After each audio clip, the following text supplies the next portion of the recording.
How we looking? How we looking? We live? We live. Perfect. What do you think? You want to do this? I think we're good to go. I think we are good to go. The sun is shining. Beautiful lake there in the back. You can see from the penthouse here at Mudhole. It's wonderful because it is still light outside. It is. Yeah, daylight savings time was last weekend for most of us, you know. So yes, it's springtime. I'm telling you, It's getting close. So yeah, for sure. Well, you know, it'll be. I think we've seen the meme a lot that says, you know, the Florida weather is throwing out Powerball numbers. It'll be like 34, 42, you know. 85. Yeah. So it'll be great the next day. So, yes, we know maybe not everybody likes daylight savings, but I sure do. A little extra time in the afternoon after work, you little know, golf, whether little it be fish. fishing, golf, you know, whatever it may be. So That's I mean, you know, the deal. March through April is not just for fishing, but I mean, the fishing is phenomenal, especially Yep. you guys come down to Florida and across the southeast and even Midwest, and you know, the guys in the north are still dealing with some cold weather, I'm sure. Right. But for the most of us, springtime's upon us. That means you know, fish are spawning soon, so it's incredible, right? Yep. We got, like you said, golf and daylight savings time, and you know, March through April into summer that's the best time of the year. It really is, you know, and I know the hard water is hopefully getting out for some of the people. I know y'all look forward to ice fishing all year long, and you love it. It's cool. I'm not gonna lie, but there's just something about springtime. Yeah. So you know, I know a lot of guys have been catching some good crappie or some specks this winter, and we're gonna talk about ultralights. Ultralights, yeah. It's, you Tonight. know, we kind of, almost each show, whether it's, you know, finishing or you know, your handles, whatever it may be. Right. Ultralights always seem to get brought up on the show, but we really don't dig into them enough, right? Yeah, you know, and they really do deserve their own show because of the nuances, you know, like thinner diameters and, you know, lighter weight blanks and, you know, different handle options that, you know, you don't typically see on an ultralight that you do on a regular bait casting. Yeah. So tonight we're going to be talking about, you know, the applications of an ultralight. Yep. You know, some of the most popular blank models that we have for ultralights. Yep. You know, and then we're going to dive into some Tennessee handles, That's which cool. hasn't been covered before. No, it hasn't. It's neat. We actually passed it around the office today and went, wow, that is pretty sweet. And it's old school. I mean, let's be honest, right? Right. But it's one of those things, it's been around for so long and it continues to be so popular for a reason. Yep. So we're going to be talking about that. We're going to dig into a little bit on the deflection board, right? Absolutely, Show yep. us not two models, but a rod up there. It's got some guides on it. We're going to compare it to a blank that doesn't sure. have guides on it. So. Exactly. Yeah, I'm going to take you guys over to the deflection chart, show you a few things there. Might even pull the whiteboard out while you're working on some guide prep stuff. Yeah. Try to get, you know, on some of these smaller blanks, it is very important to get your guide feet right. And then that way it makes your life easier. So Yeah. we're going to talk about those couple things on the show. We're going to answer questions. We're going to be doing a giveaway. We've got a promo code exclusively for our watchers, which I'll go ahead and let the cat out of the bag on this one. You're paying. Yeah. So we went ahead and we're doing 25% off MHX spinning blanks, and that promo code is 25MHXspin. It's right there at the bottom of the screen. That is 25% off the spinning blanks in MHX. So when you go to the category spinning blanks under MHX, the link was right there. That's where you get 25% off. So. Yeah. Then we're going to finish off the show with SK2 reel seats. Yes, that Which is a good is, one. you know, all the categories that we talked about, Tennessee handles, you know, the ultralights and stag deflection, a little bit of guide spacing, and then finish it off with the SK2 seats. These are not just specific to ultralights. Right. That'll These be can something that you can use all the time. Can be used for any rod, not across the board, but, you know, broad range. So if you guys tuned in and you're like, oh, ultralights, now stick around. We got some cool stuff for you. So Absolutely. Awesome. You ready to get this thing going? Let's do it. Guys, you guys ready? Let's hit that intro.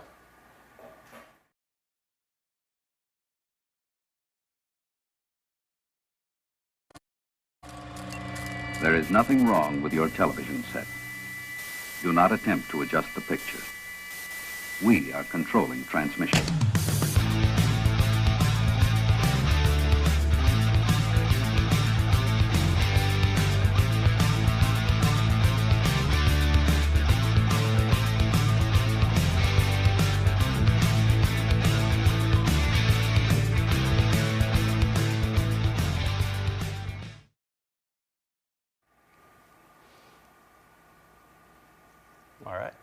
Yeah. We're back. That'll work. Again, for those just jumping in here, that was, you know, the famous intro. We like to see Guffey tromping through the woods and Taylor there with the cup holder on the beach.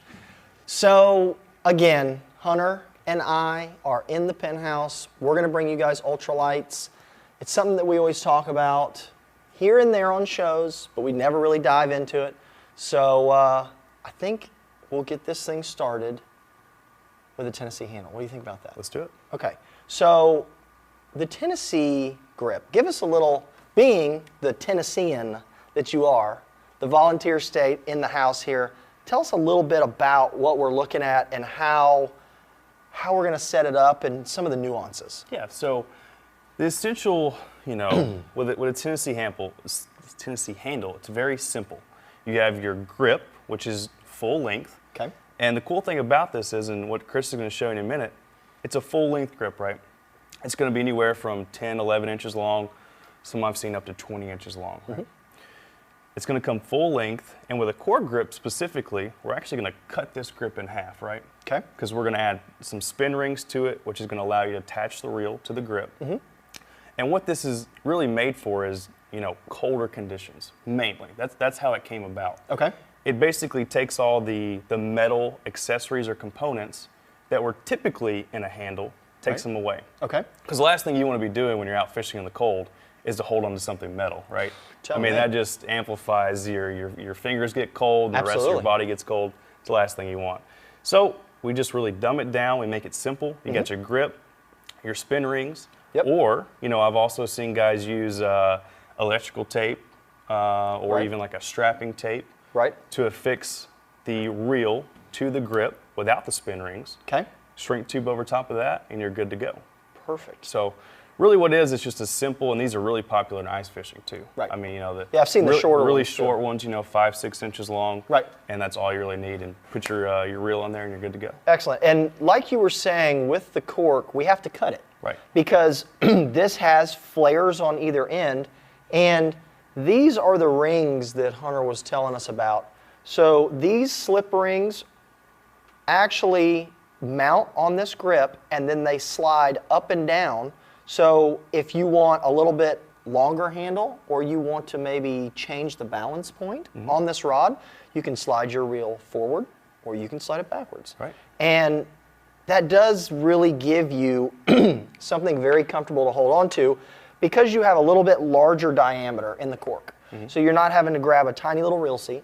You don't have to handle metal parts. So, you know, whether it's wintertime, whether it's, you know, older fishermen out there that might have some hand trouble, this is a great option. So again, we're going to talk about cutting this, and I've got it chucked into the RBS Pro Power Wrapper, got it on the 1/4 inch mandrel. So all we're going to do, there's really not a secret about where you cut this.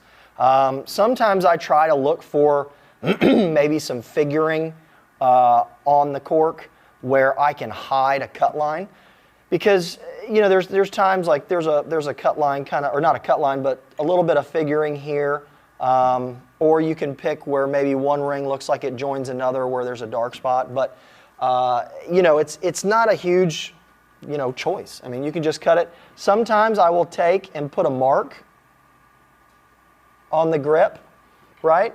So that little bit of white mark is something that you can wipe off. And what it'll allow me to do is I can match that up back together when I cut it. So what I'm going to do is, of course, safety first. Always. And I've got the cork jigsaw. So this is just a very, very thin blade here. Use it to cut cork rings. And I'm just going to spin it up, and we're just going to cut this. Sometimes you can cut it with braid. It's just the cork does generate some heat, so depending on what braid you tried to use, you can bust it on that. You can cut it with a razor blade and a razor knife. Just be really, really careful with this. You don't want to, you know, send something through your hand. So I'm going to let this go here.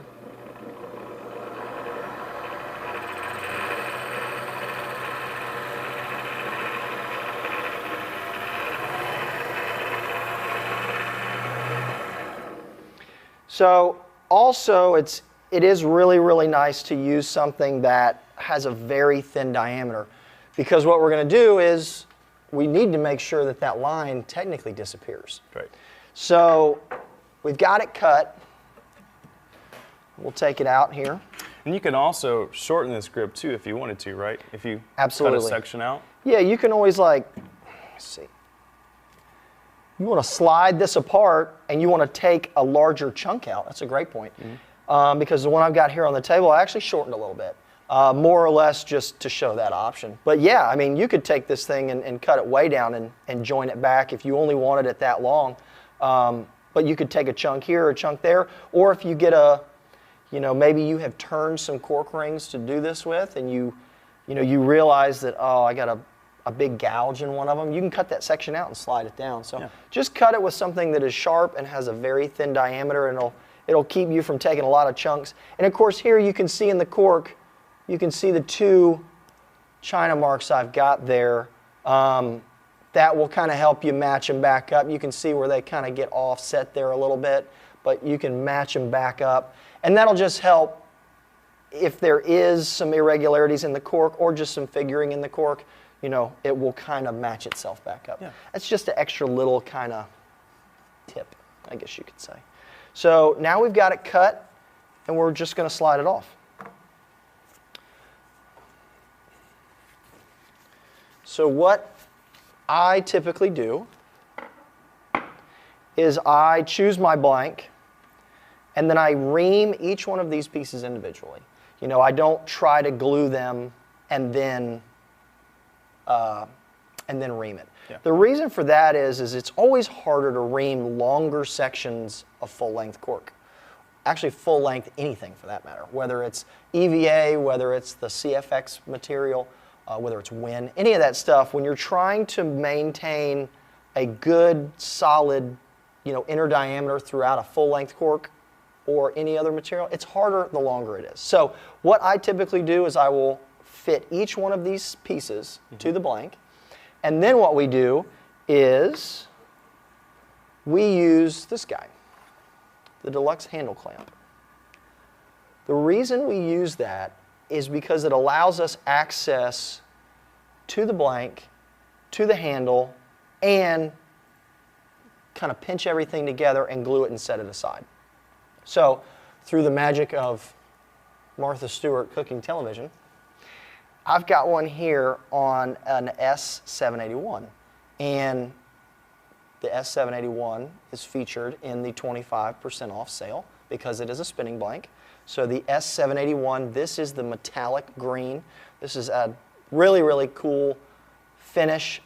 Keep in mind, there's a number of these spinning, the S781, the S842. A lot of these very popular ones do come in 14 metallic colors, and all of those are on sale with that 25% off that we've got on the screen now. So back to this. What we did, I'll let you hold that real quick. So now that we have the sections cut, before you start gluing this and after you ream it, you will slide these bands on, right? So these bands are fitted to the cork, but they won't slide off the end here. That's why we had to cut it. So what you need to do is you can ream this with the band on or without the band. I typically leave the bands off, ream it to fit, and then of course you also have this rear section that actually has a butt cap on it. So that butt cap fits. That's the CBC3. Now the great thing about this Tennessee handle kit too is exactly that. It's a handle kit. So you can go on mudhall.com, check out that handle kit, and it comes in 2 different lengths, and everything you see here from the butt to the cork to the slip rings, and you're ready to go and put it on there. So now that we have those pieces, I fit the lower section first, ream it out, slide it down. Dry fit always. Do the same with this, ream it, make sure it matches up, make sure your marks are matching up, and then that will just make sure that everything is nice and clean. And then you will have that. So pulling out this handle clamp, this comes with kind of a cupped in here, and then it has a bungee section. So the bungee section, if you look into the bottom here, don't know if you can really see that. In the bottom, there is a small little recess section. Oh, you can kind of see that. So that actually fits most butt caps, and it really does a great job of centering that handle section into the bottom section. Cool. So that fits on the base here. Make sure we don't take any of these lights, right? So that fits in the base section here. Now, the great thing about this system as opposed to other ones, you want to hold that, Kai? Okay. Is it comes with a number of different attachments. So you have one that's completely closed in, which would allow you to take it and slip it over the top of the blank and bring it down. And then you actually notch in the bungees here on either side. Or, depending on your blank diameter, you've got a couple other options, right? So if you've got one that's, that's a pretty good size blank, that's a little bit smaller, that's about the size of a mandrel, there's another size right there. So what you can do is, if you're having to repair a handle and you can't slip it over the top because you've got guides on it, you can come in here, let me get the smaller one. I think that smaller one will fit. You can come in here with the smaller one. You got it? Yep, got it. The other one. Clamp it like that. And then that butt, you can kind of make sure you kind of got equal pressure there. Adjust your bungees. Then what it'll also allow you to do is, especially here on your cut mark, you can come in here and wipe it clean because it is going to compress it, which is what you want.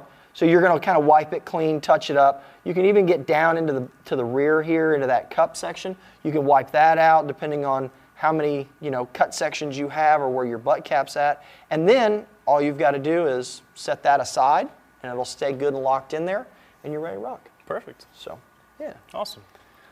I'll definitely make sure your spin rings are in a good spot, not to catch any excess glue. Right. That can be a hassle down the road. But. So you want to talk about mounting the seat here, or mounting the reel here real quick? Yeah. So what these spin rings allow you to do, there's 1,000 right there. Chris mentioned earlier, is, with ultralights it's not a huge deal. But if you really want to get down to it, right? Since you can move these spin rings in either direction, down or up the handle, or the grip, it allows you to actually, once you have the guides on your rod, it's going to allow you to actually find a great balance point, whether it be maybe 2/3 of the way up from your butt, or we can slide it down a little bit. Yeah. Just as easy as that. You can put it a little bit farther down, right? So it gives you a little more customization and, finds your balance point. Like I said, with ultralights, not a huge deal because they're so lightweight to begin with. You're really going to not notice too much of a hassle holding these all day and fishing with them, right? Right. But if you really want to get down to it, that makes it fun. You can kind of customize a little bit. Well, for sure, and depending on how you hold your spinning reel, some people hold it way out in front, some people hold it way in the back, or depending on if you've got long arms, short arms, if you want to hand it to a niece and a nephew or, son or daughter, and they got, short little arms, you want to like slide it back there or whatever. So, my theory on this is, of course, with casting rods and even some spinning reel seats and stuff, typically they're going to have an exposed portion on the reel seat, right? Sure. Or the split grip. This one doesn't have it, right? So for me, I would probably put it a little closer to the front. That way you can get on the blank a little. Get your finger on the blank there. Sure. Gives you a little more sensitivity, right? Right. So yeah, that's one option. And of course, if you want to grab that real quick, we also have some graphite tubing. If you guys are familiar with this, it comes in different sections. We sell it in 60-inch sections. We sell it in I think 10 or 12-inch sections. And even some of the kits are down to 5 or 6 inches for ice rods. Right. So the graphite tubing basically works the same way. You don't necessarily have to cut it like you do with the cork grips because the ends are. Yeah, they're not tapered. I think you might be using the ones that need. But anyway, actually, you know what? Let me try real quick. ones? These might. Yeah, these slide on. Perfect. Yeah. Come on now. I brought an extra set. Yeah, so these work the same way essentially. The only thing that you have to do that's a little bit different, obviously there's no reaming to these, right? Because they are hollow on the inside, right? So we do have the arbors, and these are just little foam discs that space them, 1 to 2 inches apart inside of your tubing, and mount those on there, and you're all good. But you know, this too, you can cut it down to size. You can do anywhere from, you know, you can make it into split grips if you wanted to. Yeah. You can do a small, you know, butt piece, or you can do, you know, 3 or 4 inches behind your reel seat, or just leave it full length and make a Tennessee handle. Yep. And of course, the one ice handle kit also has, show them the ends. Yeah, so these, and you can buy these separately too if you want, right? Right. But these just simply plug into the end, just like that, on both ends. And there is a butt section that you have there in your left hand. Yes. That one is solid. Yep. This one here, where the blank would actually exit, there is a hole in it. There is a hole. It's very, very small. I would show you, but you can probably barely see it. It's like, you know, a little bit bigger than a pinhole. Yep. You can ream that out just like you do any other grip. Exactly. And there you go. But that'll give you like a center point. So if you are using an ice blank that has an ultra small outer diameter, or if you want to take it out to, you know, use it with an S842 or something like that. Yep. So, And these, you know, these little bumpers on each side, keep those spin rings on there if you're using spin rings. You know, you guys can also, like I said earlier, I know it sounds, you know, a little bit crazy, but you can use just simple electrical tape, shrink tubing over top, shrink it down, and you're good to go. Absolutely. So there's multiple ways to do it. One of the cheats for that one is if you have a blank that is 6'6", or it's a 6-footer, or it's a 7-footer, and you do want to make that blank a little bit longer, and you don't want to sleeve the blank, but you want to use that carbon tubing, you can actually, let me see that guy. You can actually offset the blank inside of here. So instead of running the blank all the way to the back of your carbon tubing, you can offset the blank a little bit. You can bring it up. You know, you would probably be okay moving it farther, you know, up. I probably wouldn't move it more than maybe 3/4 of the overall length of the grip. But just make sure that when you do your arbors, dry fit your arbors, fit them in the tube, fit them on the blank, because what can happen is if those arbors are reamed kind of at an angle, the problem is then they won't slide into the tube once they're glued onto the blank. So if you do happen to offset your blank in here, put an arbor right at the base of that so that it locks it down really well. And then cap it on each end, and then like Hunter said, you've now taken a 6'6" and pushed it out to a 6'8", or a 7-footer to a 7'3", or whatever. You can use the carbon tubing to kind of cheat a little bit. So that's kind of a, you know, kind of a little cheat there. So, cool. We do have some giveaways tonight. I don't think we talked about that. So let's talk about those real quick. Yeah. And I guess we might as well just dive into one while we're at it. Oh, we should. Absolutely. I mean, so we just did an ultralight, you know, Tennessee handle. Yep. We should just give one away, right? Absolutely. So speaking of those giveaways, though, we got third place is ultralight handle kit. Yep. Second place we'll show you later, which is the deflection tool and chart. That's second place. Then the first place is the MHX SK2 Panfish rod kit. So that's pretty sweet. Now, as always, you got to like and share this live video to be entered. Right. So we understand that we have some YouTube viewers. They probably can't like or share, but we also pull from you guys as well. So trust me, you're not being left out by being on YouTube. Yep. You want to give this thing away here in a minute? Yeah, so They're going to bring us up a number. We got a winner coming in right now, guys. And like I said, this is for an ultralight handle kit. And so if you are the winner, just send us a direct message, and we'll either we'll send you the category to choose from. Correct? Yes. Okay. Yeah, because each one of these giveaways will have a category attached to it, except for the deflection tool and chart. Right. Of course, the deflection tool and chart, it is what it is. Yeah. But when you've got the ultralight handle kit, there's a number of them. When you have the SK2 Panfish rod kit, there's one in there. So we can give this away. Ultralight spinning handle kit, third place, coming out of YouTube. It's coming out of YouTube. So we don't have a name. We have the Kansas Angler. The Kansas Angler handle through YouTube. Congratulations. I'm thinking that you probably have some pretty killer panfish ponds out there. More than likely. In Kansas. Yeah. Some beautiful farm ponds, I'm sure, that probably loaded. Oh yeah. So. Cool. Let's do some questions. We got a bunch of questions. Yes. So. All right. So Doug from Facebook, what if you do not have a power wrapper? What is the best way to cut? He's referring to the Tennessee handle. Yep. And as Chris mentioned, a razor blade, you know, just lay it down on the table, but be very careful. This doesn't always make the cleanest edge when you cut it. Yep. So go slow, obviously. Take your time.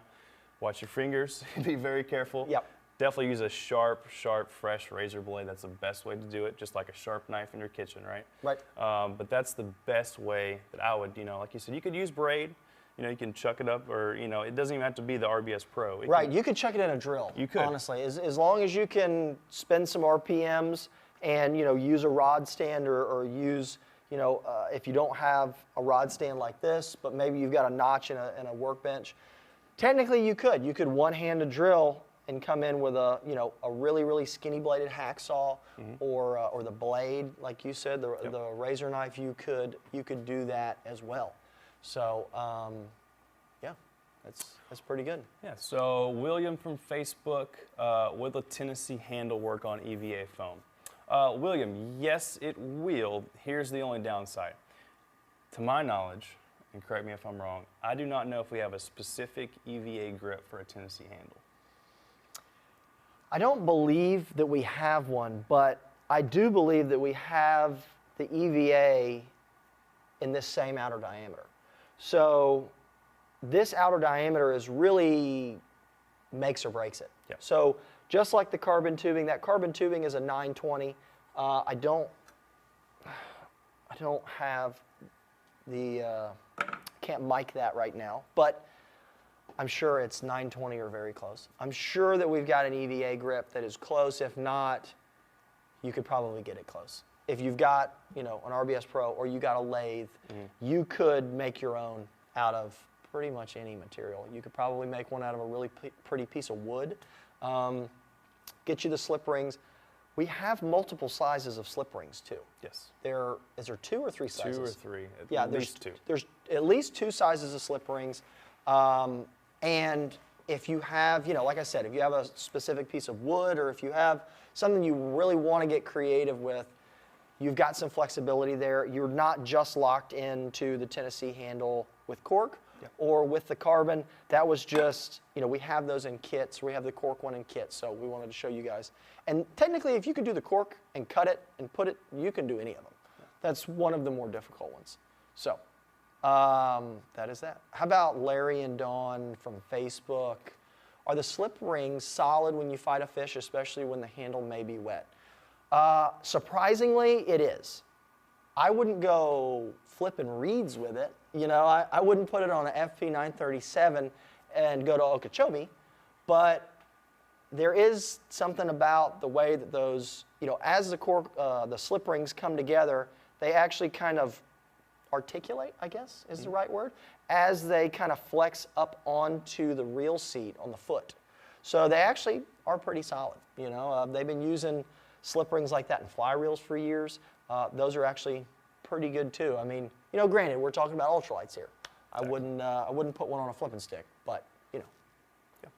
And like, you know, I mentioned the tape and the shrink tubing alternate. Yep. So if you do have any fears, you know, if you really want to use one of these handles and you have a little bit of doubt or fear in your mind that, oh, I really don't want that reel to slip, just mock it up.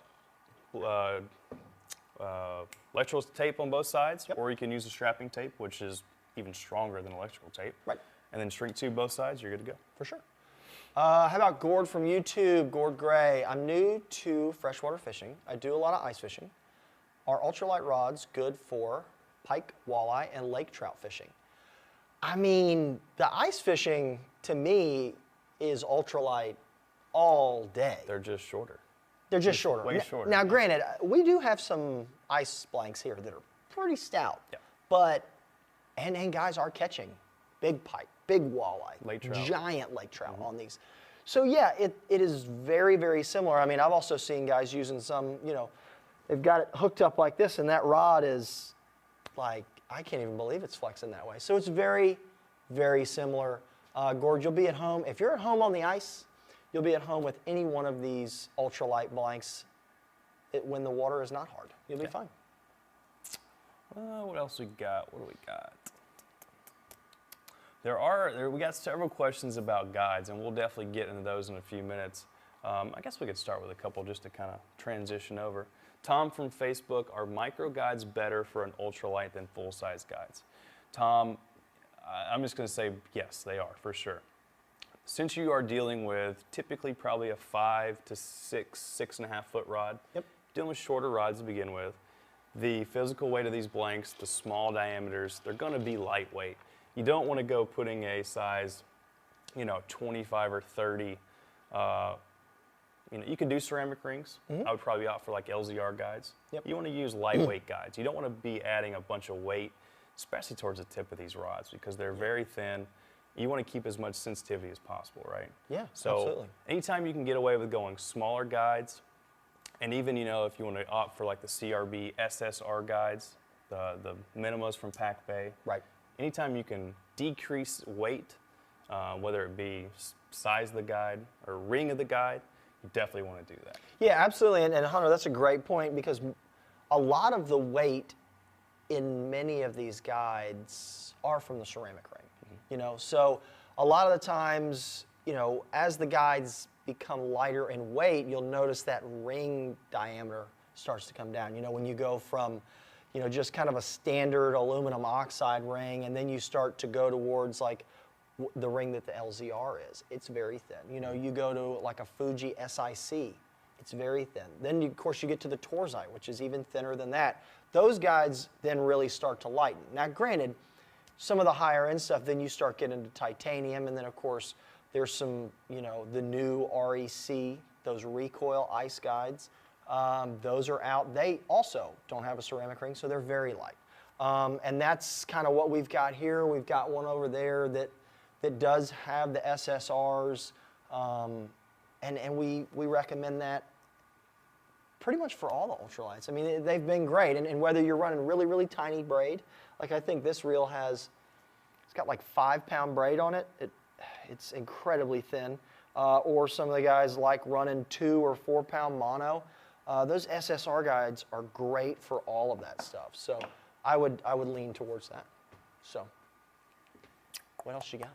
There's one more. The smallest stripper guide. You maybe want to talk about that? Yeah. So what's the smallest stripper guide that would be used on an ultralight using a size 500 spinning reel, primarily jigging for crappie?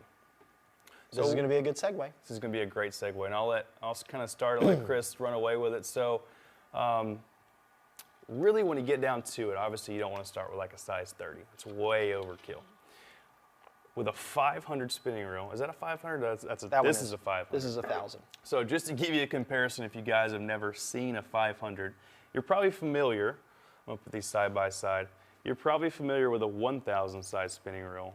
But the one in my left hand here is a 500, so it's even smaller. And that's your 2,500, so kind of an inshore, what we're dealing with here. There's a big difference here. And really, once you start decreasing that spool size, and more than likely this reel, this spool is going to be a little bit closer to your blank, that means you can get by with going with a smaller ring stripper guide. Or you can even go down to like maybe a 12 high frame, or even like a 16 standard frame. But you definitely don't want to start with like a 25 or a 30, right? Yeah, it's just not necessary, because when you have this size of a spool surface, as it comes off of here, it also can go through a tighter guide. So without losing too much energy, but like you said, I mean, that right there is probably like what a 30 is. So you don't want it coming off of here and then still wrapping around out there. We've long proven now that the tighter you can get that line down and that energy headed out, the better it does. So really, the short answer on the question is probably a 16. 16. With a 500, I would say you could probably go to a 16. And I'll expand on that. Do you want to expand on that now? You want to do that? Yeah, let's do it. Guys, you think we'll take them over to the deflection chart and show some of this stuff? What do you think? All right, so I'm going to leave this 500 here, and we'll go over there. And I'll take my wand here. Your pointer? My pointer. All right, so we're going to give one of these away, by the way. So The chart and the tool. the chart and the tool. So the tool is up here. That's what you're gonna put a rod blank in and work on some of this stuff. So I've got 2 rod blanks here. I have the one in the back here with guides on it. You can see it's actually a 1 power in the Ultralight. So this is the 781. So that is a blank that's one of our favorites here. I've got a 781 here. I have the 781 here with a Tennessee handle on it. That's going to be one that'll probably end up in the pond with us catching bluegill here pretty soon. Here in front, I have the 720, which is a great 6-footer, and it's technically a 0 power. You can see here in the deflection chart, this one actually is a lower power here, and we're actually using some clutch from the rod dryers here in the bag. We had to get something equal weight so we could hang on here. So we've got a 720 and a 781 just to show the differences. Now where this comes into play here is in your guide spacing. So we do have some guide spacing here on the back rod, and we really tried to push the limit with how few guides could we get away with, and it still performed very, very well. So we do have these are the SSRs, right? Yes. And they're the high frames, right? Those. Yeah, these are highs, right? Are they? Yeah, Yes. these are highs. So I love a high frame in pretty much anything, whether it's the Fuji high frames. I love the LZRs because they're a higher frame guide than just a standard spinning guide. But you can see here as we would go through, and if we had guides on this 720 here in the front, we would use those micro guide bands, and we could go through and we could kind of articulate and slide up and back, because what is going to happen is as this rod breaks over a little sooner, we're going to have to be sure that we have guides there to catch that, because if not, then we're going to end up getting too sharp of angles in kind of this area here. And then of course, as it deflects over, you'll see we do have to kind of pay attention in here that we don't get too tight of angles, because if we've ever been bowed up on a big crappie, you can get it humped over pretty quick. So now I do want to show you here real quick. Hunter, I'm going to pull this one off and we'll go back over here to the table, because I want to put this rod, I want to put a reel in that rod and show you guys.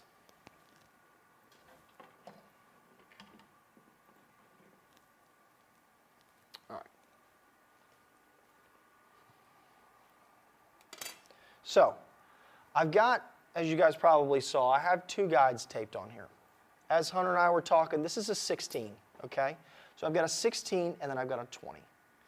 The reason I've got this is to show the difference in 2 different size reels when you're really trying to dial some of the stuff in.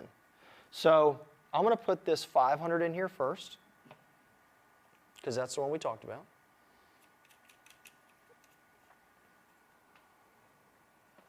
So the 500's got a tinier spool face.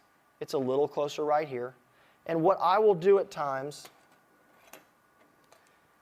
you actually can take the spool off if you want, but I try to match the angle of attack here.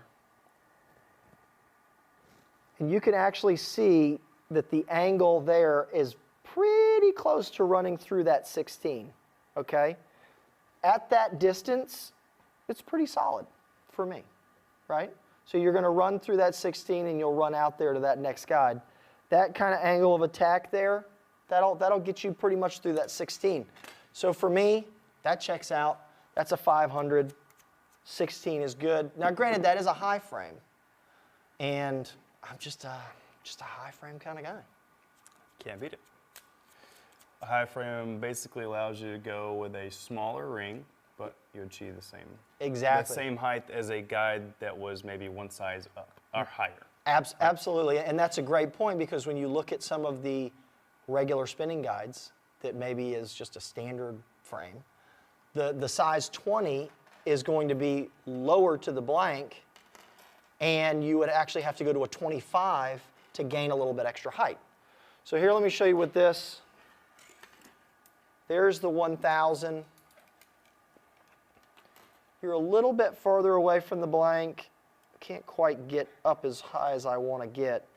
But that has a little bit different angle there.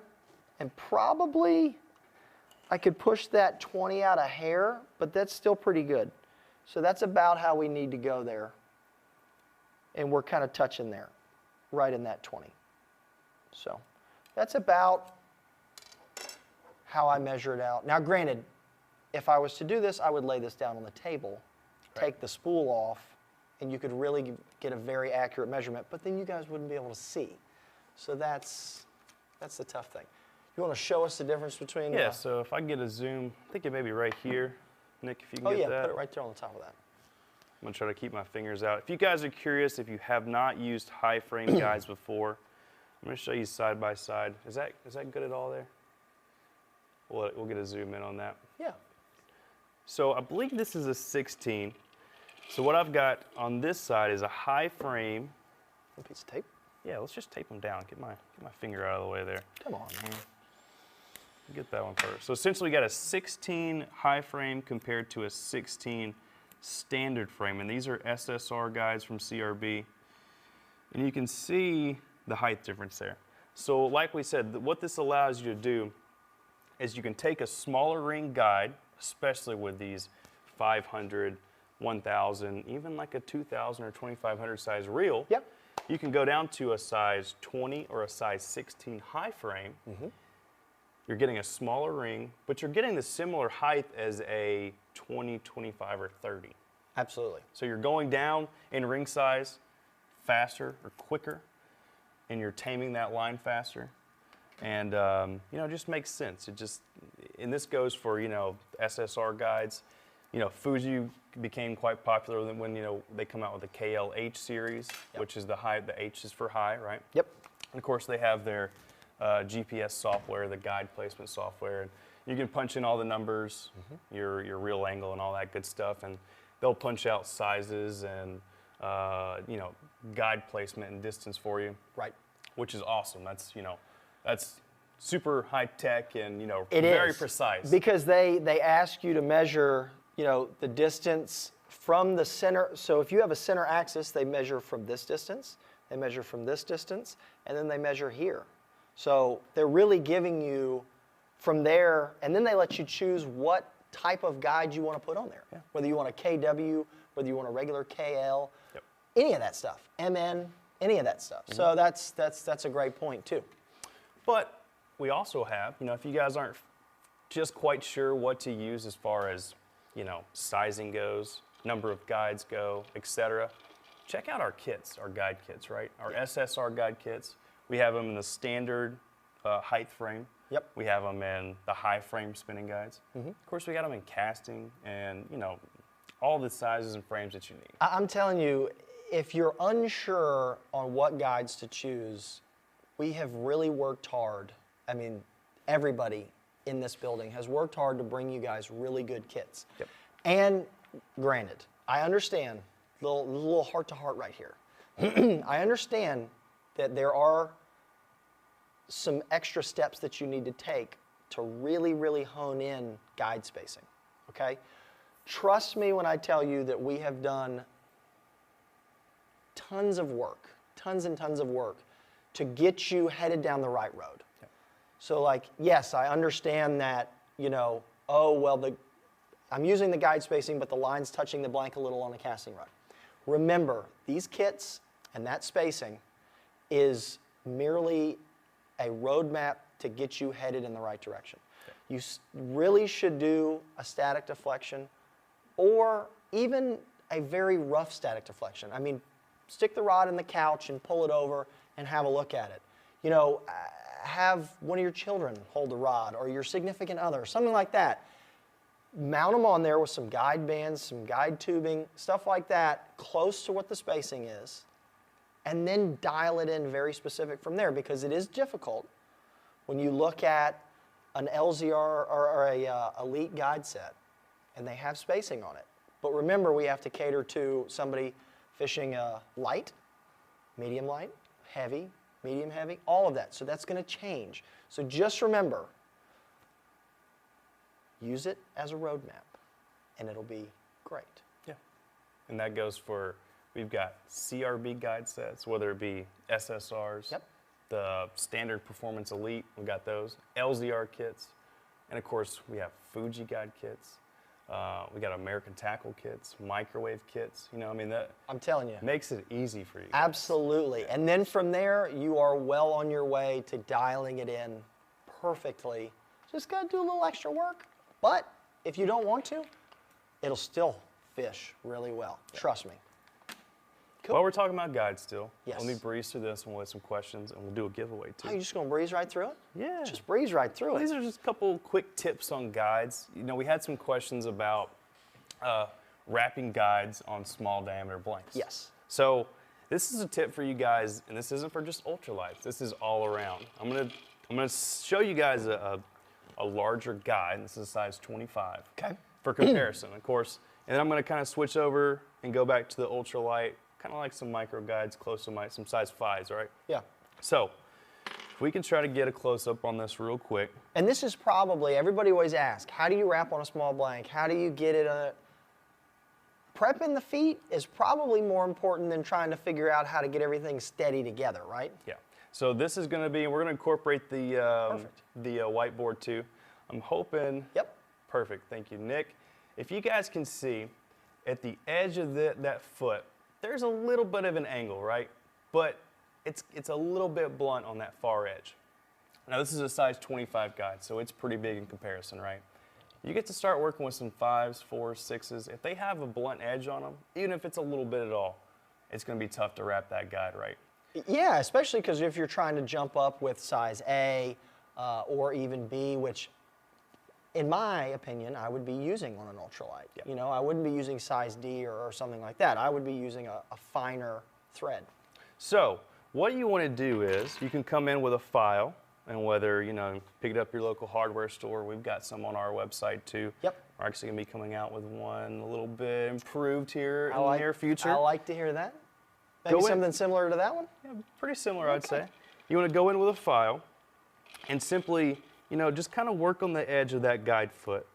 And this may take, you know, a couple minutes, but it will save you in the long run. It's going to save you. I mean, I've sit there with some guides sometimes and, 10, 15 minutes, and I got to walk away from the table because Sure. you get a little frustrated, a little upset, because you're bit. trying to get it on the rod and you can't get it right. So go in with a file, and it's real simple. Just take that edge. And I like to start on the top side of the guide, right? Mm-hmm. And all I'm looking for is just to create a sharp ramp. Okay. You want to get that edge down almost to where when it hits the rod blank, it's just a nice transition, right? Yeah. So that ramp is going to allow your thread to just glide right up, right? Mm-hmm. And so I'm going to just go in. I'm going to get the bottom side, or the top side, I should say. Just going in real quick. And I like to flip it every maybe 10, 15 seconds to get the bottom side too. Because what happens is when you work on the top side enough, the opposite side of that is actually going to cause it to go down a little bit. Sure, it can curl it over. So I like to flip the guide on the other side and kind of go in with that too, just to even out both sides, right? And like I said, it might take you a couple minutes, maybe 3-4 minutes per guide. And of course, you can use this on a sanding wheel too if you wanted to. Mm-hmm. You can use sandpaper. There's a tons of different ways to do it. Mm-hmm. But if you sit down 10 minutes, 10, 12 minutes, go through each one of your guides in your set, it's going to save you a lot of hassle in the long run. So, a little cooking style special here. If you can come in there and close and check this one out. This is one I worked on earlier, and you can see that edge. If I can get a zoom in, it's kind of tough to show there. I try to use a bigger guide, guys, but it is, there we go. It has, you can see much more of a ramp there, right? Reach in here and get this other one. Stand by. Yeah. See, one has a sharp edge I just showed you, and the other one, still a little bit of a blunt edge on it. And it might not seem like much, especially in the camera right now, but that little bit of difference goes a long way. For sure. And while we're on the topic, just cut over real quick. Our micro guide bands. If you guys haven't used them, they are incredible. So they are teeny, tiny small, right? Yep. And they come in this pack. You get about 250 in a bunch. pack.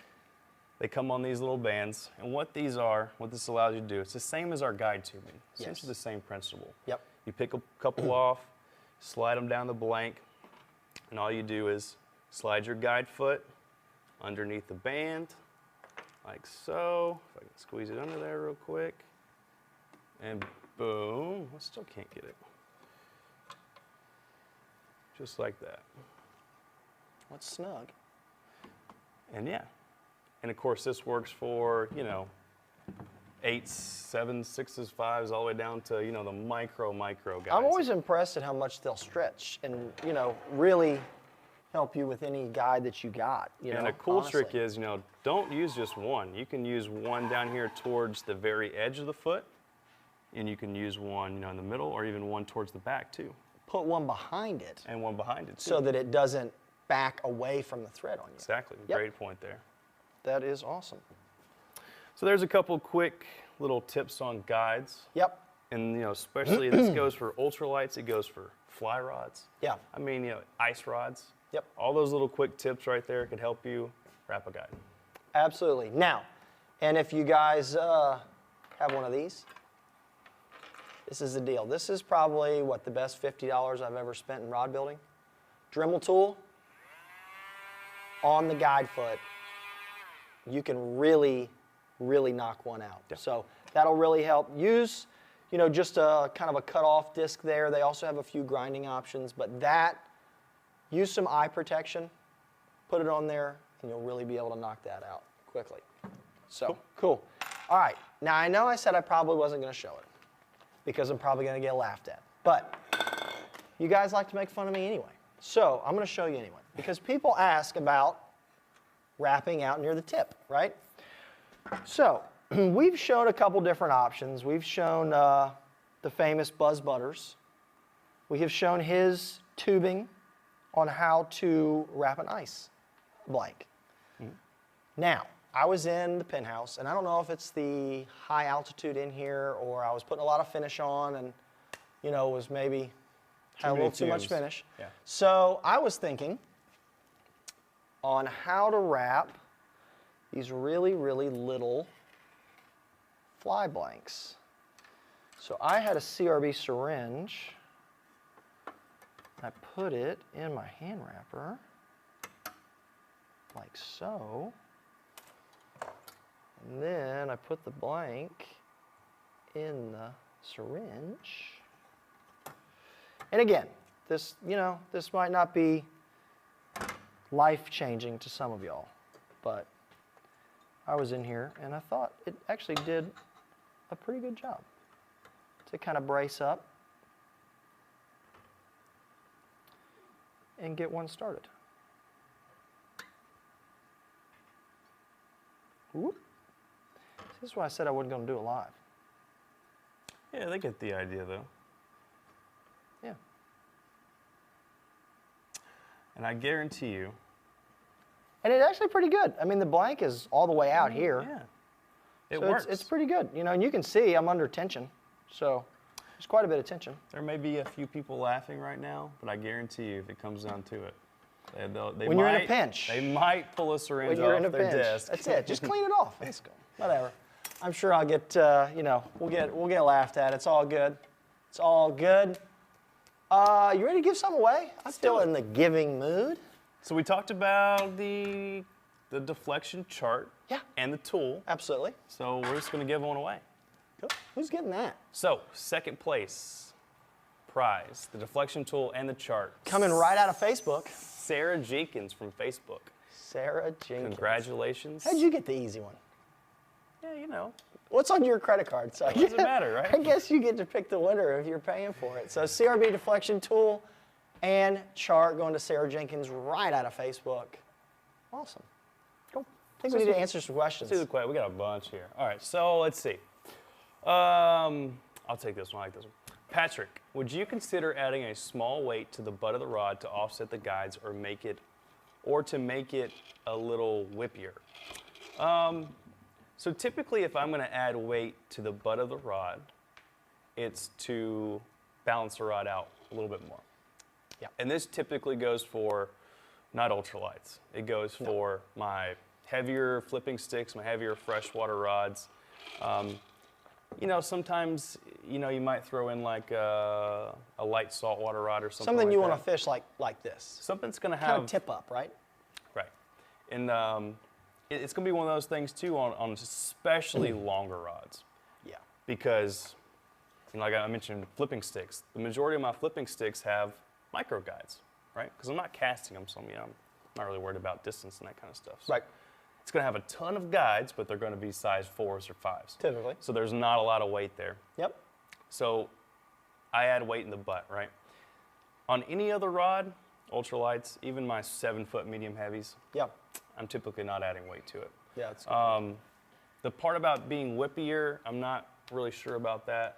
Yeah, that's, you know, a weight in the butt is not going to change the action or the power, and I think that's maybe what you're talking about. Now, will it feel whippier? It will change the feel of the rod. You know, it'll adjust the balance point, it'll lighten the tip up, so it might feel like the rod got lighter, but it didn't. It's just the weight is now behind your hand instead of out in front of it.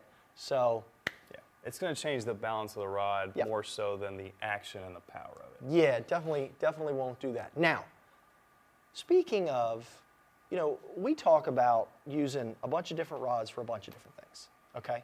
So we've given some stuff away. We've talked about ultralights, talked about guides, but the guys told me that we're going to be launching the next episode of Mudhole TV Yep. soon. So, speaking of all those different rods and different types of things like that, you know, and what do you know, we always get the question like, well, do you use the FP937 for this, or what about for that? So we're constantly in here thinking about, okay, well, what are we going to build to go on that next trip? Or what are we going to build to go fishing? We're actually going fishing tomorrow. Yeah. So the weather's going to be great here. We're going to go out to the saltwater. So that's a lot that kind of goes into that. So I think that it's only 60 seconds. So to give you guys a little break, maybe refresh a cocktail or something, or a sip of water, go in the Mudhole Live Rod Builders Workshop group. Put your questions in there why you watch this next promo for the Lake Ida episode of Mudhole TV. On the next episode of Mudhole TV, the Mudhole crew takes on Lake Ida in Delray Beach, Florida. So rod building, it's fun, it's easy. Most of all, you get to build it the way you want it. And there's nothing like catching a fish on a rod that you built. This thing really put up a fight.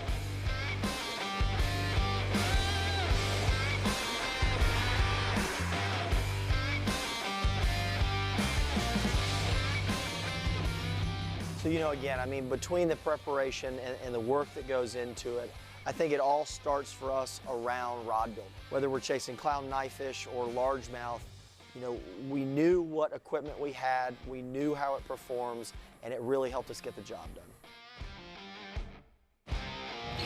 That a boy? What a crazy fish. Join us on the water with Mudhole TV.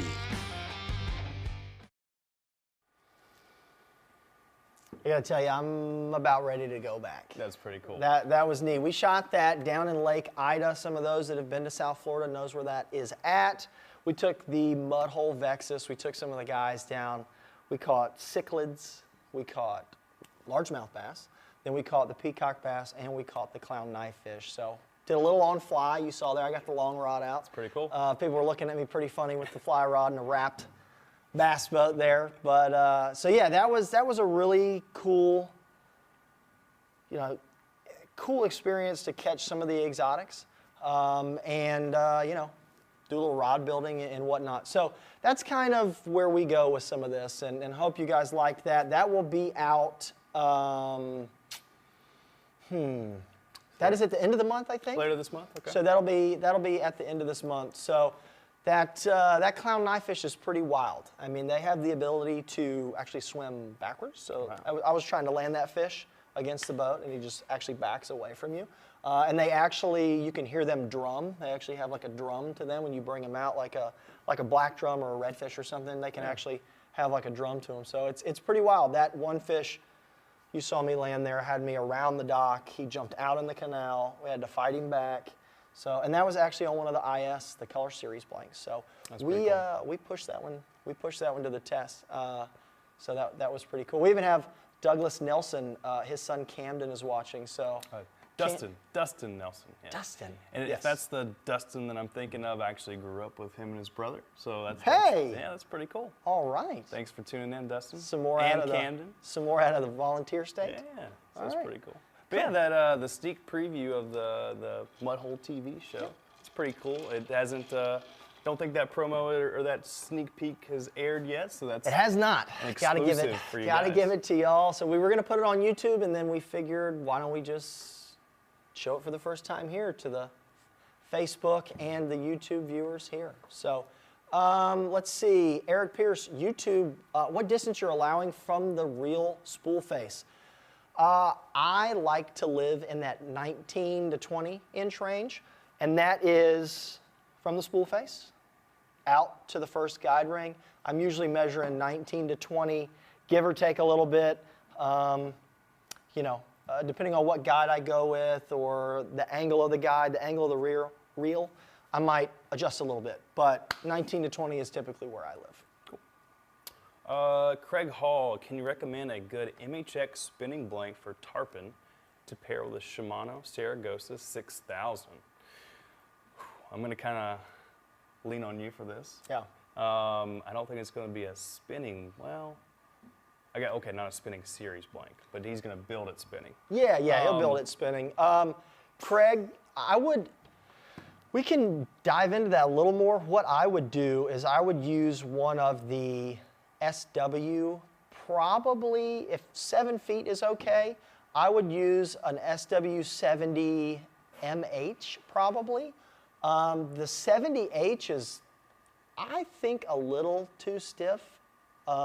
Depends on how you're fishing it, because growing up in Jacksonville, we would go out and we would get pogies. We would net pogies, or sometimes we would run other live baits, or we would throw large swim baits for them. And for the SW70H, I think it's too stiff to be able to pitch a live bait. I feel like you'll tear the hook out of him. Plus, you got to throw like a 4.5 or a 5 ounce swim bait to really load that rod up. We actually shot the big game build show, and we caught a giant sandbar shark. We caught a number of different other species that we probably shouldn't have on an SW70M.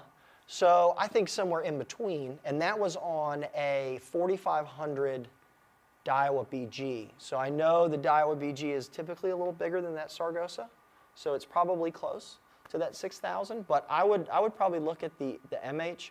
I also have a couple friends that are running an 8-footer, and they're actually running that extra fast, and I think it's the medium heavy extra fast, the SW80 MHXF. The reason for that is because that extra fast has a little bit lighter tip because they're using a live bait. And they also wanted to double it, for doing some other things, but it still has tons of backbone where you can fight 100-pound fish in 20 to 40 foot of water, really put some heat on them. They're actually using an 8,000 Sargasso on that 8-footer. So there's a couple options. If you want to talk about it more, slide in the DMs on Facebook, and we'll get you dialed in. Yeah. Richard from Facebook, can braid be used on ultralight guides? Yes, absolutely. Braid can pretty much be used on any guide across the board, with a few exceptions in like your really, really heavy duty saltwater guides, like the ones that are meant for your wire. But I would say 90, 95, 98% of guides across the board you can use braid with. Back in the day, things weren't braid proof. Pretty much everything is now braid proof. Yeah. Plus, the braid is better. It is. The braid back then used to just be like literally a piece of wire saw blade. It was great, but it was awful at the same time. So the braids now are so much kinder and gentler to guides. Plus, the guides are better. So, yep. Mark from Facebook, on an ultralight build, does it matter if you use high build or light build finish? Does it affect the rod action one way or the other? Mark, you definitely want to err towards probably a light build, and you want to use 1 or 2 thin coats. You don't want to get too crazy and put too much epoxy and it's going to add extra weight. Like we were talking with the guides earlier. Same concept. You want to reduce the amount of weight as much as possible, and that's with any rods really, but especially on ultralights because you're dealing with small diameters, and you want to, like I said, you want to increase your sensitivity and not decrease it. So definitely stick with a light build. If you do use a high build, maybe just one coat. With light build you can do a couple thin coats, but like I said, you always want to err to the side of the least amount of weight as possible. Yep, absolutely. Gene from Facebook, I'm brand new to rod building. What's a good starter kit? Fishing bass and panfish in the panhandle of Florida. Gene, I would lean towards some of the turnkey kits. Yes. Now, we have a number of different turnkey kits, and the reason that they are a turnkey kit is because they have an FSB2 with a rod kit. And that is absolutely the best way to get started. So you see us use the hand wrapper. That's included. You see us use the rod dryer, the RDS. That's in there. We've got thread. We have all the tools that you need. We have the hand reamers. We've got finish. I'm telling you, if you just got the turnkey kit and sat down one afternoon, you can go fishing the next day because you'll have everything you need. You don't need to order anything else. It's got blank, handle kit, guide set, all that stuff in there. And what I would do is go in there. We've got some different turnkey kits. Check and see, we've got different rod lengths. We've got different rod actions. We've got different, line classes, depending on if you want to err a little on the higher side for bass or if you want to, test your skill a little bit and err on the lighter side for the panfish and then also catch bass as well. So there's a ton of different options, but look at those turnkey kits. I know the guys will put a link up there for mudhole.com and turnkey kits. Yep. So. I'll do this one. Tony from YouTube, how about your opinions on the microwave guides for spinning rods? Do you get more distance with them? All right, Tony, I'll be very honest with you. I've been using microwave guides for probably ever since they came out. Right. Before they came out, right? Because I worked for American Tackle. You did at one time. I think they work great, right? They control the line in the first guide, because there's 2 rings, right? Yep. Eliminates all the coils. You get, in my opinion, you get a smoother cast, and it's more accurate because it reduces all that friction from the coils, smooths out the line, and I can put that lure right where I want it to. Yep. For me, I didn't see a big difference in distance, whether it be less or more. Okay. Right? But in my opinion, especially tournament fishing, distance wasn't always the biggest thing. I want to put that lure right where I want it, whether it be, 5, 10, 20, 30 feet away. That was more important for me. Right. So they served their purpose and they were great. Right. But that's just my opinion. Yeah, cool. And there's a lot of variables there too. What lure you're using, how much it weighs, your reel, the length of your rod. So. And they're excellent with all lines. I think they probably excel the most with braid. Yes. I know that you can use anything with them, but I do think that they're particularly exceptional when you use braid. Yeah. Yeah. So maybe just that's another tip. But yeah, absolutely. And again, I would agree with Hunter. I don't know how much more distance. It's kind of hard to always put a number on that. But the great thing is they also come with spacing. They come with everything you need to go out and have an excellent guide train that's really going to perform how you feel it will. So, and that's the best thing that anybody can really ask for. So, absolutely, give them a try for sure. What do you think? What do you think? You want to do an SK2? Yeah, let's do one more question, then we'll go to SK2. Perfect. Dana from Facebook. How do you guys decide on rod length for ultralights? Ooh, that is a good one. It's a tough one. That's the reason I kind of picked it, because we didn't talk too much about rod length, in specific, right? Because we have ultralights from 5 foot, all the way up to, what would you say, maybe 7 foot? Well, yes. Now, we do have a couple that I don't know if they're officially classified as an ultralight. Yes. But they're a 7.3. And they're sweet. Yeah. And we even have them in a multi-piece. So, I don't want to cut you off. What were you going to say about the length, though? Well, it's tough because, like you said, we don't really classify. We don't have a category that says, all right, here's ultralight blanks. Like it. Well, I mean, we do. We do, but not like that. Not a specific. Yeah, they say that. Well, they stop at this. Well, yeah, we don't. We have a spin jig and mag bass and spinning, and Yeah. we don't have specifically like ultralights, right? Yeah. So you can put some of these longer blanks that might be in like a spin jig or a 7.6 or whatever it may be. You can still classify that as an ultralight because it's Right. it might be a 0 or a 1 or even a 2 power, right? Well, because remember, yeah, and I see where you're going with this now, is because an ultralight, it's a power, right? It's not an action, and it's not a length, and it's not a blank dimension or the way that it's built or anything. It's just like a medium heavy. It's just we just don't have a show called medium heavy builds. Yeah. We have ultralight builds, Right. because they are kind of in their own little world and they're special. So yes, that 7.3 that we took to North Carolina and one of the guys caught some giant trout on it. I would pretty much classify that as an ultralight, Right. and he's throwing like 2-pound braid with 4-pound leader, like tiny, tiny, tiny stuff. I would consider that an ultralight. I don't even know if it was an ultralight though. It might have just been a light power, but it was an ultralight. Yeah. So. It's almost in the application that you use it, right? For sure. That's one thing too that I wanted to mention earlier when we first started the show is, ultralight fishing is fun. Like it is, and you can take one of these blanks, an S842. You can take that out to your pond and catch a bass with it. Yeah. Don't think it's a panfish rod or a crappie rod or whatever it might be, a trout rod. Yep. You can go out and catch 6-8 pound bass. Now it's going to be a challenge, right? Yeah, but it's going to be yeah. fun. Well, and speaking of that, some of y'all that might follow some of the social media stuff through MHX or in the catalog or whatever, we have travel rods, and the TFW 842-3 is actually an S842 in a 3-piece, and we have taken that blank to Mexico and most recently Belize, and have caught bonefish and permit on an S842 in a 3-piece, which is a TFW for travel freshwater rod 842. And I'm telling you, it's the deal. It doesn't get much better than No, it doesn't, because they will light you up. So, but that's a great, we've actually got it in there. I run a 2500 size reel, I run an LZR set on it, and it's technically an S842. Yeah. So yeah, I wouldn't shy away from it.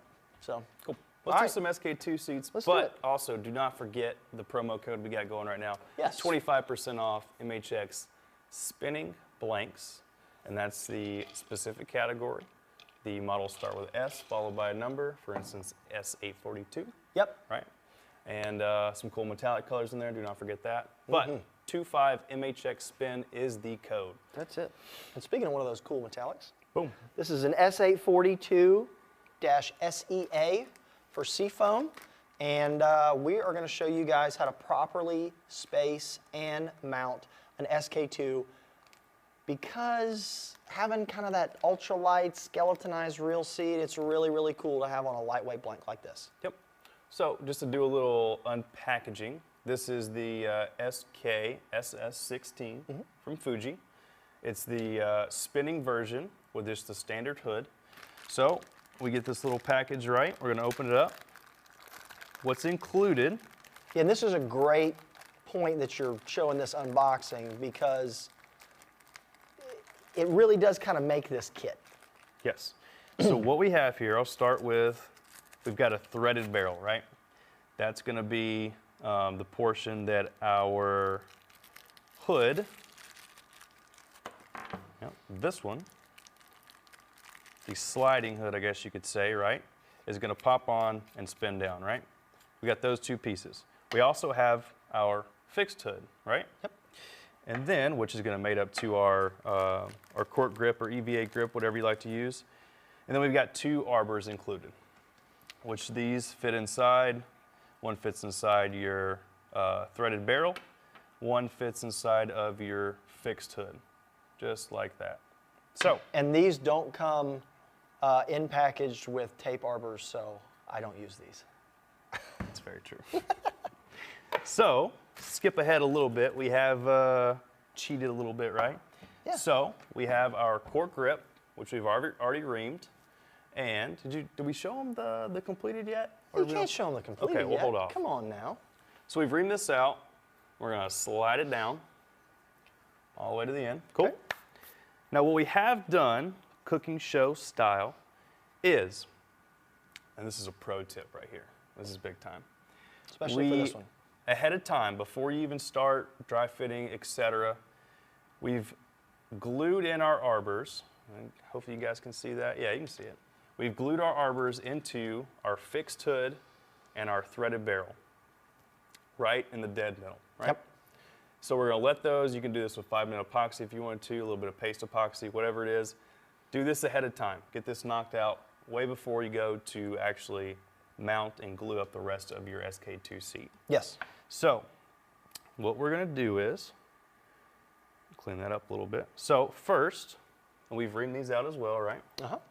I'm gonna slide. Well, you did, so I don't know, Yeah. you know, if it's going to fit or not. But I'm gonna slide down my fixed hood. It's gonna butt up against this cork grip. Just like that. okay. Boom, lock that in. Nice. Cool. And it's got the tin in there, so it's got a flush Yep. fit, good So, to go. and when you put the arbor, Mm-hmm. when you put the arbor in, hang that arbor back just a hair because you do have to get that tenon in. If you don't and you forget, just cut the tenon off. Cut it off. Don't worry about it. I don't know how many times we get that question, and I understand because I had the same question when I first started rod building. Like, well, what do I do with that? And you go, well, you just cut it off. Yep. Cut it off if you need to. So, we got the base hood on there. Yep. What's next? And what you can do before you start this process, Yep. figure out where you want your butt grip to go, right? And you can simply do that by just kind of holding your hand, get a good idea, make a mark, ream the grip out, slide it down, let it sit there. Right. Then you're gonna, remount the arbor inside of your fixed hood, slide that down, put it there, boom. Perfect. Always dry fit. Always dry fit. Now, this is a major, major step. Please pay attention to this because this can make or break this whole deal. So these are, Fuji makes these. It's a WCS. It's a nylon winding check. Now if you'll notice, it does have a lip on one side of the winding check, which is made to fit into the top or one of the edges of the SK2 seat. Yep. Does it pop in there? Yeah. It's got a little buildup on the inside with some glue, but you guys get the point, right? Yep. So, you got your one winding check. Uh-huh. We need another winding check. Yeah. We're gonna flip it the opposite way. Please do, because if not, you can be in trouble. Slide that down for the time being. And just leave them. Just leave it. Don't glue them. Don't glue them yet. We're only dry fitting at this point. Next step is our threaded barrel. Does not matter which way it goes on because it is the same on both sides, obviously. So as you can see, now this winding check, the last one we just put on, will pop in there just like that. Okay. So, and lastly, one more winding check. Or if you want a foregrip. You could do that as well. You could do like a TWC winding check Yeah. there. Yeah, Whatever you could do a number of different things, but just remember, you need something in here. 2 winding checks. You can also use the colored snap-in winding checks that we've got. Those are a great option too, but just remember, do not forget these winding checks in here. That'll ruin your day real quick. Lastly, we have our sliding hood. Okay? And this is just the standard Fuji graphite hood. Okay. It's going to slide down, and you can, mount that on there. Actually, let's do it this way. Catch there. There we go. Cool. Now, like we said, we're just dry fitting. This does not have to be perfect for right now. So, when we go to, and this is the big SK2 question, right? How far do you space it? Right. Always have a reel. A reel is going to be your nice little toy that you can put in here, and you can determine, the spacing that you want. Now, for Chris and I, we talked about this a little bit earlier. You want to slide this hood down. What your goal here is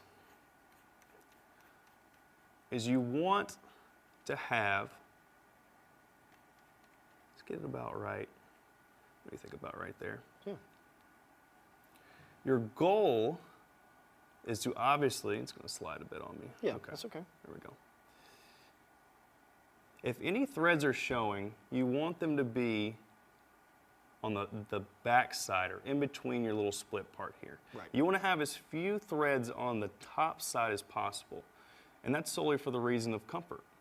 You know, when you put your finger here or your thumb or whatever it may be, if you hold the reel a little bit forward or backward, you know, you want to have that slim transition. You don't want to have any threads showing here. And two, for the second half of that, is, you know, if we decide to come in and use a reel that's a little bit larger, a bigger footprint, you don't want to have this space too wide to where you run into the fact that, oh man, I can't tighten down that nut anymore. Then we're in trouble. Right. So you always want to err on the side of having this space as short as you can, right? And usually 1 or 2 threads. Now, I can't tighten it down all the way because we're just dry fitting, right? Yep. In reality, you know, if I had a little bit tighter fit and a good control over this, I would give it a good little tighten down and kind of see where we're at. But the theory is to have 1 or 2 threads showing on this back portion here and none up here when you give it a good tight snug down. Yeah, because also, like you said, when this gets glued up, you will always at least be able to turn that front hood a half, 3/4, or a full turn, so it's going to come back this way to do a final snug of that reel before you fish it. So if you are already back this way with the hood and then you tighten it even more, now not only does it look bad, but you're also limiting the amount of footprint that the reel foot has on the threaded part, which is really what anchors your reel to the rod. Yep. So. And you can use a reel. You can come in with our CRB alignment tool, and you can do the same, you know, thing, because this footprint on top is essentially about the same as the reel foot on most spinning reels across the board, and bait casting as well. Yeah. So that gives you a great thing to go off of if you don't have a reel at your disposal that you can put in there real quick, right? Right. And so once you got your spacing down, I like to go in with a China marker. I make marks, you know, I'll make a mark here, I'll make one on the back side, I'll make one here in front of this winding check, and I'll make one on the back side of the grip. That way, when I go to actually take all these parts and pieces out, I know where each edge is going to fall. Yep. That way, when I go back and do, you know, use my Pro Pace epoxy, I can slide these components down. I know right where they're going to fall on the rod blank, and I'm not second guessing. Yeah, exactly. So Good. that is that. Perfect. Now, the great thing about the SK2, for those that like it, have this cool little window here in the middle, right? So we've got guys that do some incredible thread work. We've got stickers that go in there. We've got abalone that goes in there. Yeah. So we have a lot of options in here if you don't want the blank to show through. But when you have such a cool, you know, metallic seafoam, like in this S842, I might let it shine through. But the magic of cooking shows, I put together this little gem here.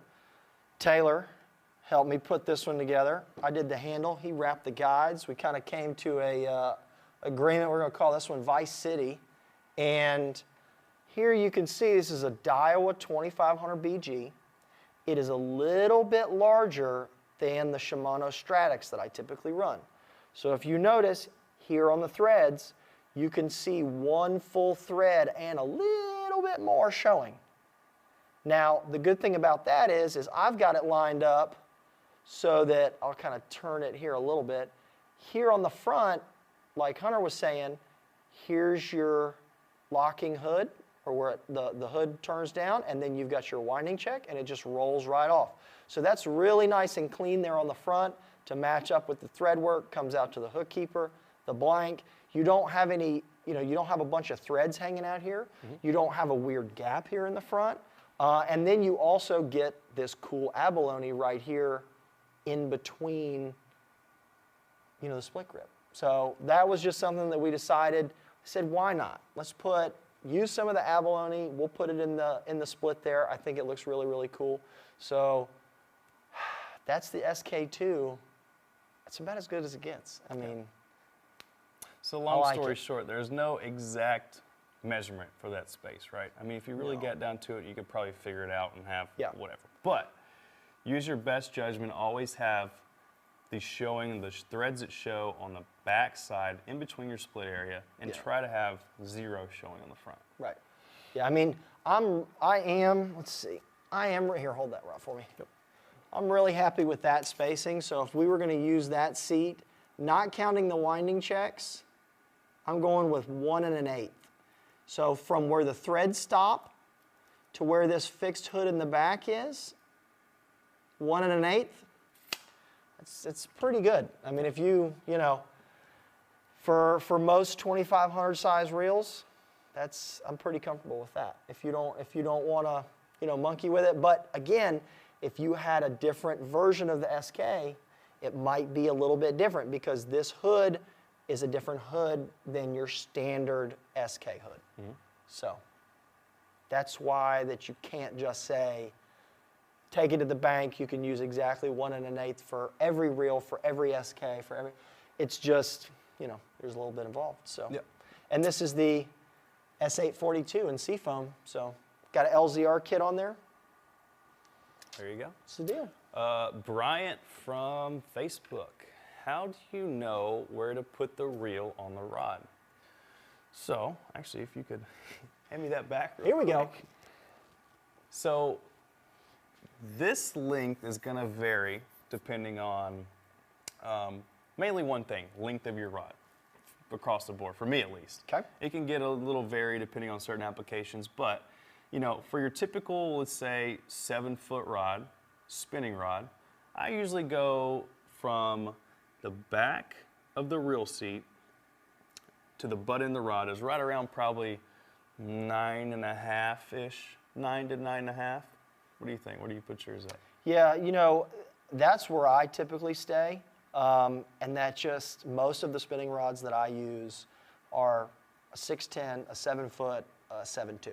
So for me, that's pretty comfortable. Talking about something, whether it's a tarpon rod or something like that, that is completely different. Exactly. So really, to answer your question, it's going to come down to personal preference on where. If you have longer arms than some people, if you're a taller guy, a shorter guy, that length is going to vary. It's going to vary by person, and even within a person, it's going to vary by what type of rod it is and the length of a rod.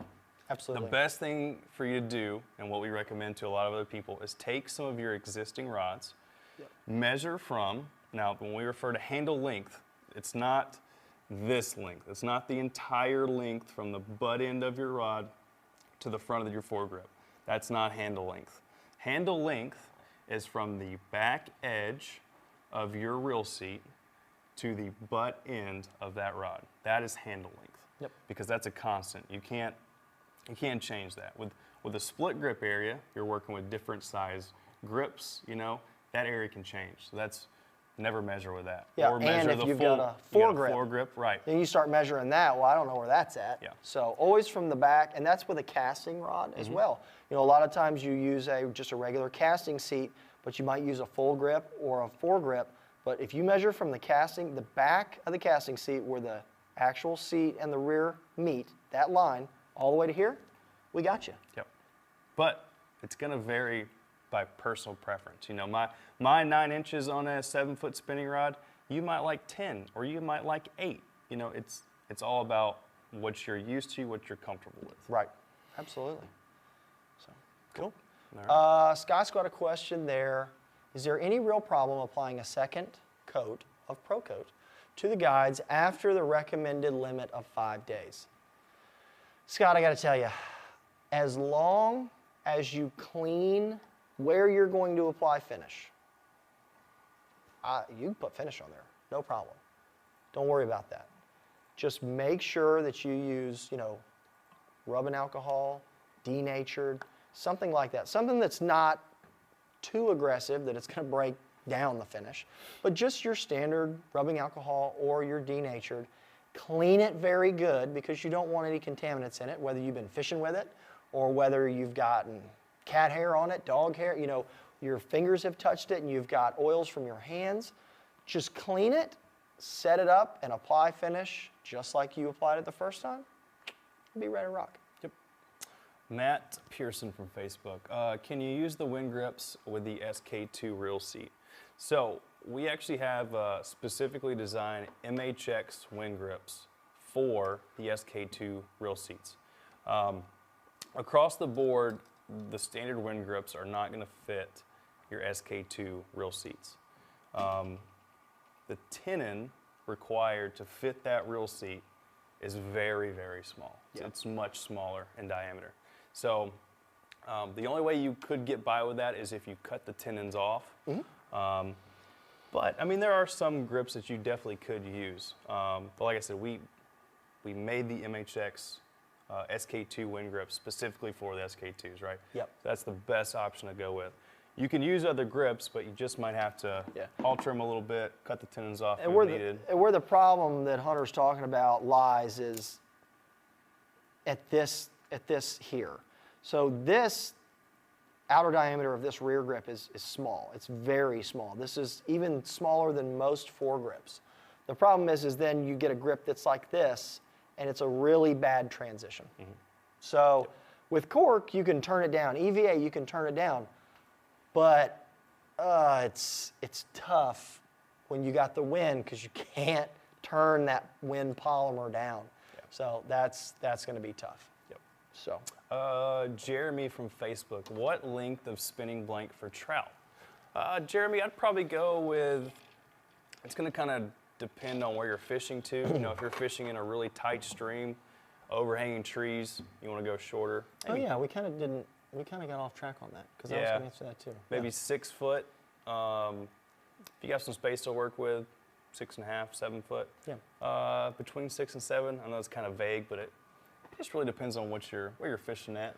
Yeah, absolutely. I mean, you know, when we went to North Carolina, when we went trout fishing, we brought the one that was 7.3. We also brought a 7-footer because we knew we weren't going to be in really tight quarters.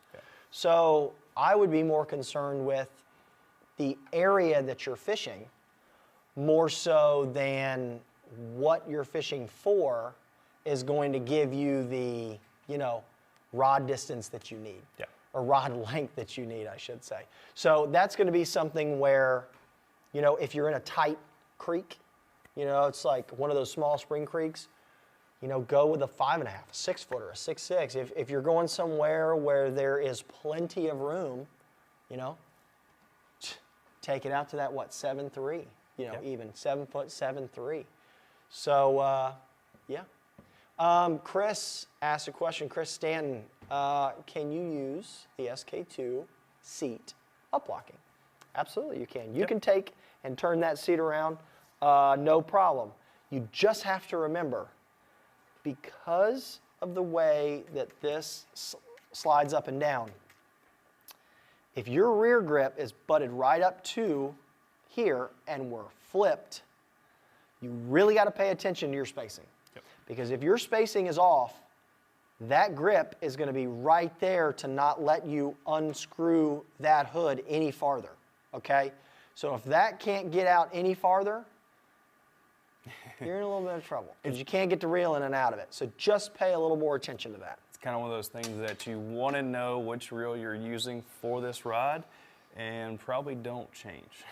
You know, it's one of those things. It's for the better. And of course, I did see that. Bubba asked, so do all reels have a standard base, or should you have the reel you are going to prior using to the build? Hey, Nick, you can try those again back there. Bubba, most of the reels are supposed to have the same foot, okay? Fly reel manufacturers are supposed to adhere by specifications by the AFTA. But spinning and casting, I don't know how tight those regs are. So most of them, I would say, are pretty close. Now, you know, this being a 1,000 and a 500, you can already see they're going to be different. And of course, you're not going to get the same size foot on a 1,000 as you are on a 3,000. So you kind of have to play all of that in. So if you have, though, a 1,000, you probably get close enough to this 1,000 as you will to another 1,000. If you're trying to use this Shimano 1000 and hope that it's going to match up to a Daiwa 3000, you're probably going to be disappointed when you come to find out it ain't going to work. So if you can, trust me, I would like to have the reel that I'm going to use, especially in an SK2 build. Some of the other reel, it doesn't matter, but SK2, I really would like to try to have the reel, or at least a similar size of a similar manufacturer. You know, if you got this Shimano 1000 and you're going to run a different Shimano 1000, you're probably going to be pretty close. But I'd be cautious jumping in, you know, a lot of sizes. So, John from Facebook, difference preferences for ultralight trout fishing, moderate action like glass or fly, or a fast action. I would probably lean a little bit towards a faster action. That's just personal preference for me. You know, it kind of hints on Dale's question too. What two-piece setup would you suggest for fishing in the Smoky Mountains of Tennessee? I would go, this is kind of those things too, it depends on what river, what stream you're fishing. S842-2. That's my all-around. I was going to say, it's really hard to go with that because, you know, you can run into some really big trout, and you guys used to catch smallmouth. Smallmouth too. And, you know, so yeah, you want an ultralight, but you also want something that can handle a pretty chunky smallmouth on one of those streams. So that's an absolute blast. It can be a lot of fun fighting, you know, 4 or 5 pound smallmouth on a glass ultralight. But it might also take you 10 minutes. I was going to say, you might be a little undergun. Hopefully you tie good knots and you got a good reel. So do micro guides work better with mono or braid?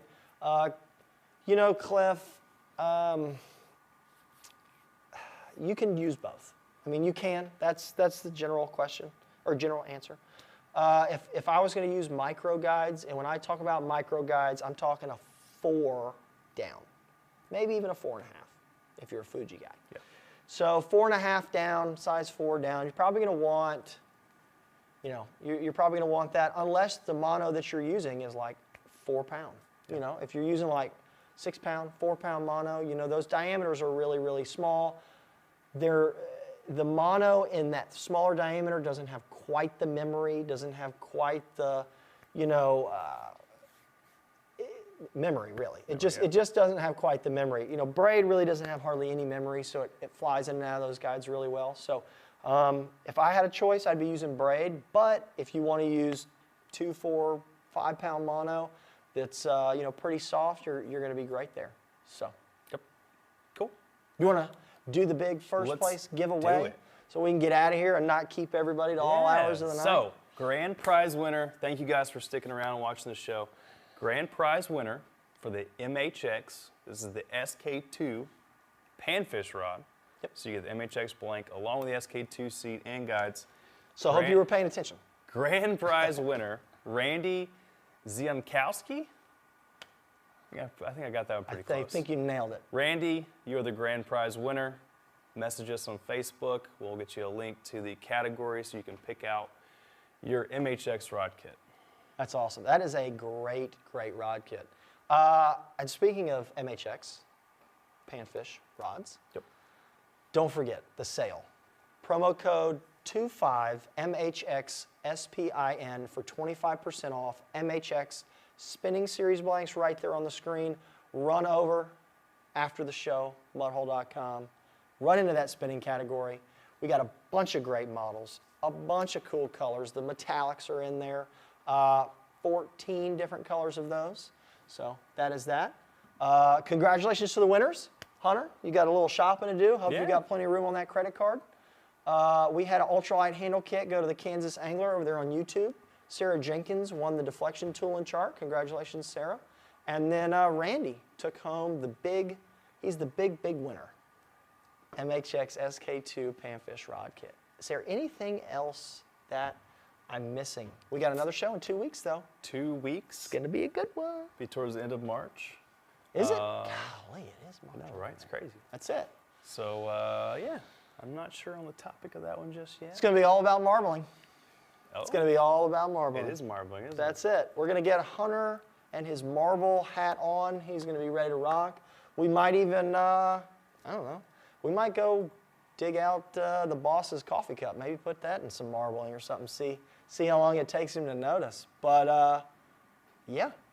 So I think that's it. all about marbling. So what we got? We got the on YouTube, guys. Don't forget the Mudhole TV. It's a brand new series. Yeah. We've got the big game builds. That one's already out. Yep. The episode with you guys going down to South Florida. That's going to be Lake out in Ida. a couple weeks. Yep. So Lake Ida. Yep, coming out at the end of the month. Yep. Got all about marbling 2 weeks. What else? Mudhole Live Rod Builders Workshop on Facebook. I don't even know how many people are in that now. I wanna say 6,500? Almost 7. Almost 6,500, 7,000 almost, yeah. I got to tell you, that is an incredible group. Thank you guys for making that such a great group. Hopefully we really don't have to moderate and kind of get involved too much. But it is great to answer questions. I know, a number of us here at Mudhole are constantly in the group answering questions. We've also got our great customers that lend help to other people who need a hand, and that's really what that group is all about. So that Rod Builders Workshop is wonderful. We really, really appreciate that. And you guys are what's making it. And it's killing it. So, cool. So again, don't forget that promo code for 25% off spinning blanks. There's a lot of gems in there. You better grab them before they're gone, because that sale ends tomorrow, March 11th at midnight. And remember, we have not promoted this to anyone but y'all. You notice we didn't put an email out about it. We didn't announce it before the show. So we try to do some of that stuff for y'all that are watching on YouTube and Facebook, and we really, really appreciate it. I think that's it. I think it's time to head to the house, shut down the penthouse, get out of here. So we had Hoffman helping out answering questions. We had Taylor. We had Guffey in the war room. We've got Jay on the ones and twos and Nikki Mintz running the Zoom. Hopefully he kept us looking good all night. And we hope you guys appreciated it.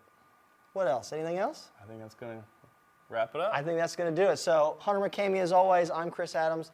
We'll see you guys in 2 weeks for marbling. Thank you, and so long from the penthouse. Thanks, guys. See you next time.